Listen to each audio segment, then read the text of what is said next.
Hello बच्चों, let us read this question. This question says, in hydrogen spectrum, on one side of bracket series lies the Paschen series, while on other side lies the Pfund series.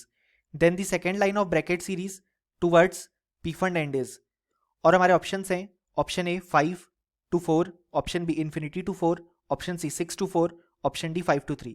सो इस question में कहा गया है कि hydrogen spectrum में bracket series के एक side पे है पैशन सीरीज, दूसरी साइड पे है पीफंड सीरीज. तो second line of Brackett series जो कि टुवर्ड्स पीफंड एंड होगी वो कौन सी होगी.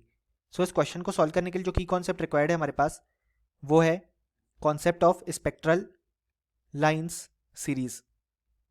सो यहाँ पे अगर हम देखें तो यह n इज इक्वल टू 1, यह n इज इक्वल टू 2, यह है n is equal to 3 energy level, यह n इज इक्वल टू 4, यह n इज इक्वल टू 5 और यह n इज इक्वल टू 6.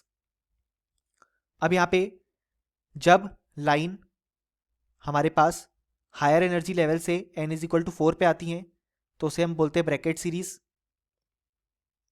जब n इक्वल टू 3 पे आती हैं हायर लेवल से तो उसे बोलते हैं हम पैशन सीरीज. जब n इज इक्वल टू 5 पे आती हैं हायर लेवल से तो हम उसे बोलते हैं पीफंड सीरीज. सो हम देख सकते हैं ब्रैकेट सीरीज के एक साइड है पैशन सीरीज और दूसरी साइड है पीफंड सीरीज.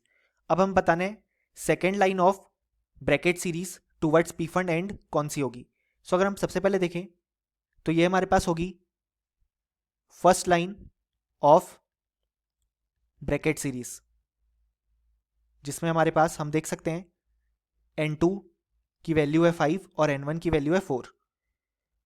अब अगर हम बात करें second line of Brackett series तो वो हमारे पास ये वाली हो जाएगी जिसमें हमारे पास यहाँ पे जो n2 की वैल्यू है वो है 6 और n1 की वैल्यू है 4 और यही लाइन हमारे पास पूछी गई है. तो ये ट्रांजिशन है फ्रॉम 6 to 4. सो जो करेक्ट ऑप्शन हो जाएगा वो हो जाएगा ऑप्शन सी 6 to 4 और option A B and D incorrect हो जाएंगे. सो फाइनली हमें लिख सकते हैं कि इस क्वेश्चन के लिए जो हमारे पास करेक्ट आंसर आया वो आया option C. Hope you understood it well. Best of luck.